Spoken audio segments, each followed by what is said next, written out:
இயேசு என்றால் நம்மை பரிசுத்தமாக்குகிற அடைக்கல பட்டணமாக இருக்கிறார். யாரை பரிசுத்தமாக்குறாரு?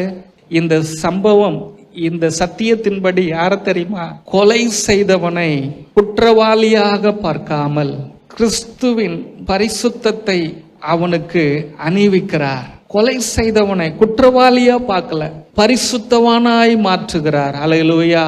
ஒரு கொலைகாரனை, தவறு செய்தவனை, மிகப்பெரிய தவறு செய்தவனை, இந்த உலகத்துல ஒரு மனுஷன் கொலை செஞ்சிட்டான்னா அரசாங்கம் அவனுக்கு சிறைச்சாலை தண்டனையை கொடுக்குது. அவனுக்கும் அவன் குடும்பத்துக்கும் இந்த சமுதாயம் என்ன பேர் கொடுக்குதுங்க? கொலைகாரம் பாவன், இந்த பையனா கொலைகாரம் பையன்பா, பார்த்து நடந்துக்க, கொலைகார குடும்பம்பா. உண்மையா இல்லைங்களாங்க?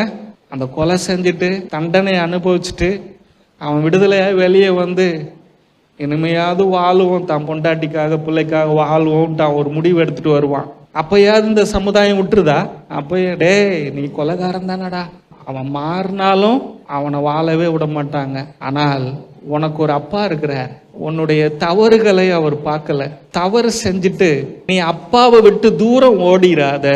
தவறு செஞ்சுட்டு அப்பா வீட்டுக்கு வராம இருந்துராத.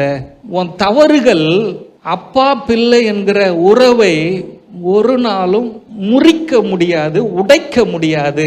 அப்பாவுடைய ரத்தம் பிள்ளைக்குள்ள ஓடுறதுனால என்னைக்கும் நீ என்னுடைய மகன்தான், என்னைக்கும் என்னுடைய மகள் தான். அதனால தப்பு செஞ்சிட்டேன்னு நீ குற்ற உணர்ச்சியோட அப்பாவை விட்டு நீ தூரம் ஓடாத.